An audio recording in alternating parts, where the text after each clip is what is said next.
Okay, so hi everyone. Now let's get back to continuing Kubernetes. Okay, so this is like the official website that I've opened in front of you, and what are you seeing in front is basically the first thing that I really want to talk about.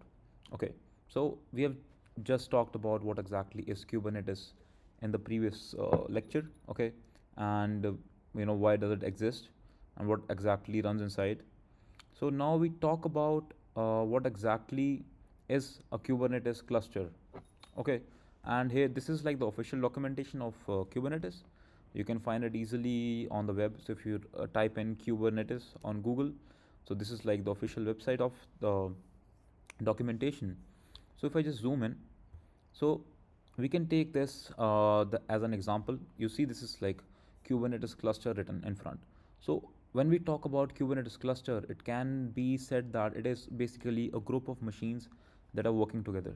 So when I say a group of machines that are working together, this means that these machines are split into two roles. Okay. So when we talk about two roles, so one is control panel, that is basically the brain. Okay. And the other one are the worker nodes where application runs. So as you can see here, this is like the control panel, that is the brain, and these are the different worker nodes where exactly the application runs. Okay, so application never talks directly to a worker node. Everything goes through a control panel that is in front.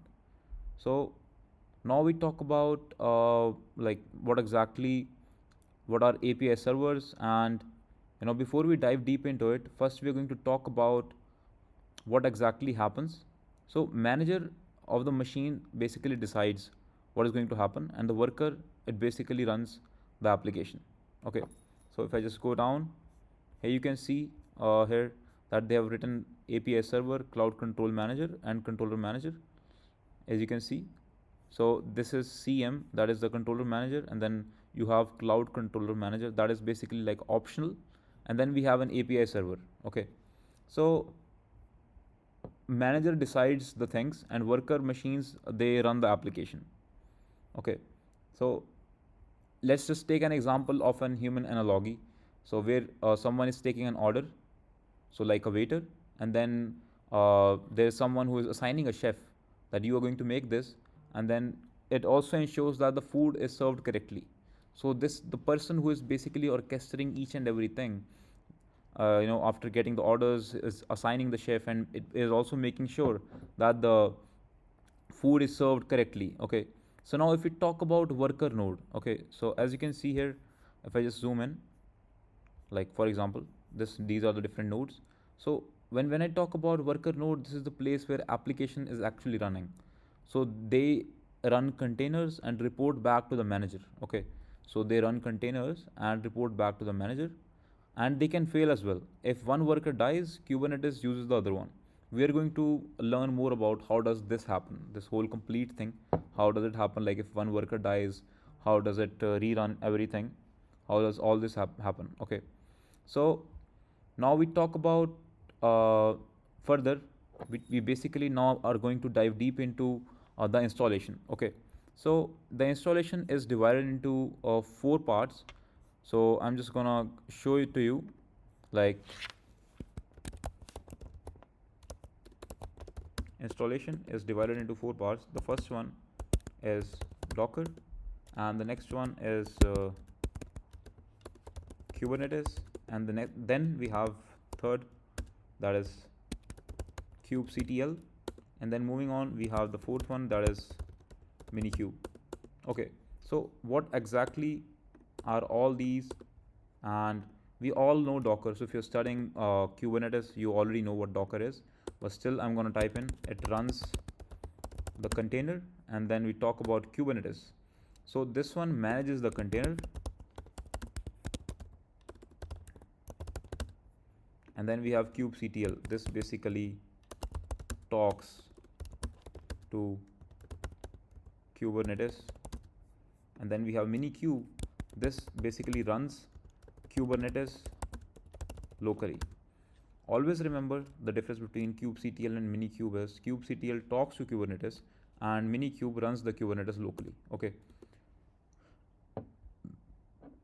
Now we're going to talk about installing. Okay, so before we learn the concepts, we need the Kubernetes running, right? So this is the place where all the people get confused, because Kubernetes is not a single tool. Okay, so in this whole complete video, we're going to understand that what needs to be installed, and a Docker has to be installed before, and then we install kubectl, and then we start Kubernetes using Minikube. Okay, so now what we are installing basically, we are basically installing Minikube, and it's basically like there are 4 different pieces involved in a local Kubernetes. So that are exactly what I've written as Docker that runs the container, Kubernetes manages containers, kubectl talks to Kubernetes, and Minikube runs Kubernetes locally. Okay, so Minikube does not replace Kubernetes. Minikube runs Kubernetes for you. Okay, this is very important. A lot of people get a lot of confusion in this. So first we go and we type in here, for example, install Docker. So you go to the website for docker.com, or if you go back here, as you can see, install Docker engine. So you can select your OS and then you can download it. Okay, I'm already having on my system, so you can easily install, download from here, and then we are good to go. So now we proceed to the next step, that is basically why we are installing Docker. So Kubernetes does not run containers directly, it uses a container runtime. That is basically Docker is like the easiest choice. Now we proceed further, and after the Docker is installed, what you can do is, if you just go to the terminal and type in Docker version, it's going to show you the Docker engine that is installed in your system. So this one is installed. Okay, and now on Linux you also do sudo apt update. This is going to update each and everything for you. Okay, so I've done all of this. This has already been done in my system. So there is a whole process of installing the Docker, so you can go forward with that. So now we are going to install kubectl. So after the Docker is installed, we go back to the notes. After Docker is installed, we move forward to install kubectl. Okay, so now this is quite important. Okay, and how do we do that? So basically, what exactly is kubectl? Kubectl is none other than is the official command line tool used to talk to Kubernetes. It is basically an official command line tool that is basically used to talk to Kubernetes. Without kubectl, we cannot interact with Kubernetes cluster. Okay, so now we start with installing the kubectl. So the first command that we are going to do is, for this, make sure that the brew is installed. So install, if in any case someone doesn't even know what exactly is brew. So this is like the Homebrew, the missing package manager for Mac OS Linux. So just copy this and then install it on your system on the Mac. Okay, so after that, you see this brew install we get. So basically we're going to use this, and if I read what is written on the screen, what does Homebrew do? Homebrew installs the stuff you need that Apple or your Linux system didn't. Okay, so I go back and then I go here, and the first command that I have in front of me is brew install kubectl. So this is going to help us to install kubectl. Okay, and then moving on further, if I just go down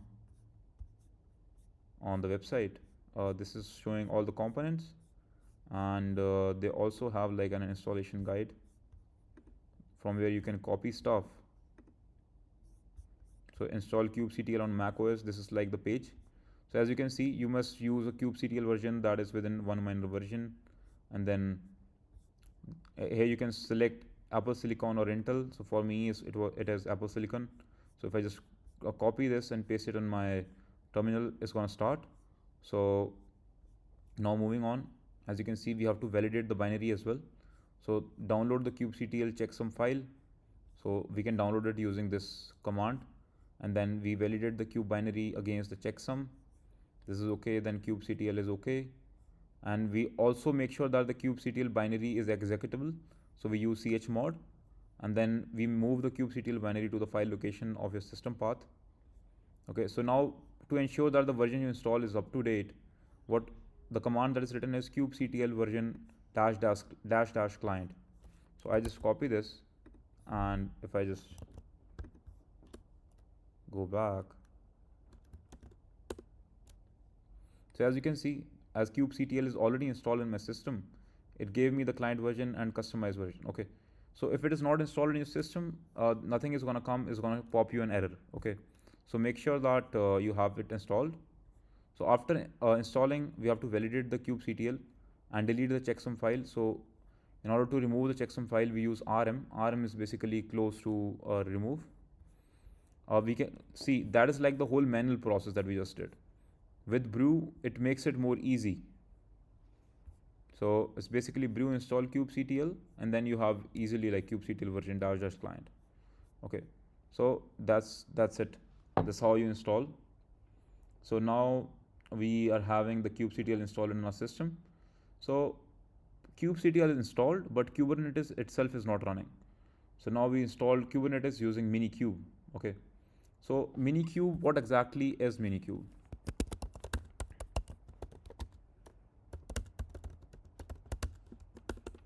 So Minikube is basically a tool that creates local Kubernetes cluster. Okay, and when we start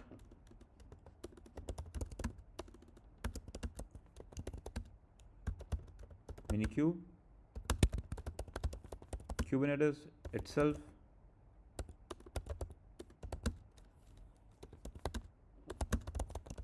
gets installed. Okay, so whenever we start a Minikube, Kubernetes itself gets installed. Okay, so now we're going to talk about how to basically install Minikube.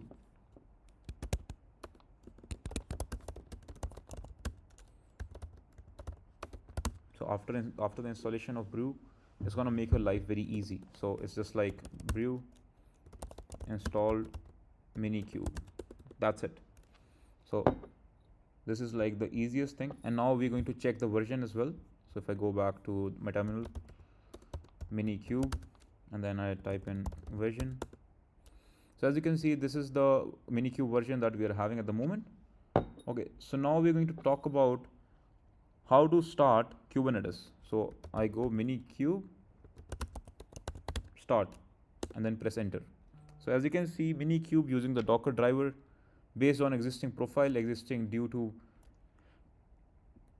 see now the error, exiting due to provided Docker not running. Okay, is the Docker daemon running? So this is like the most important thing. So what you have to do is you have to run the Docker. Okay, so what I'm going to do is I'm going to go here and click on Docker. So make sure you download Docker desktop because it's more easier to access. So as you can see, we have the Docker running now. Okay, if I go back and if I rerun this, let's see what happens. So it says using the Docker driver based on existing profile, starting Minikube primary control panel node in Minikube cluster, restarting existing Docker container of Minikube, verifying Kubernetes components, done. Okay, so make sure that Docker is running. Okay, this is the most important part. I generally just open the application and the Docker is running. Okay, and as you can see on the screen, the last line, if you read done, kubectl is now configured to use Minikube cluster, default namespace by default. Okay, so when we talk about what we just initiated like Minikube start, this command downloads the Kubernetes, sets up the control panel, creates worker nodes, and connects kubectl automatically. Okay, so now we talk about verifying if the Kubernetes is running or not. Okay, so kubectl, I'll type in kubectl cluster and then dash info, and then I press enter. So as you can see, Kubernetes control panel is running at HTTPS this. Core DNS is running on this, and then to further debug, we can type in kubectl cluster info. Okay, so right now control panel is reachable, and now if I type in kubectl get nodes, as you can see, Minikube is ready. So these are basically the Kubernetes machine. Minikube usually creates one node, that is normal. So as you can see, one node is created. So this is the cluster we talked about. This is the cluster we just created. So Kubernetes runs itself and it's powerful. Okay.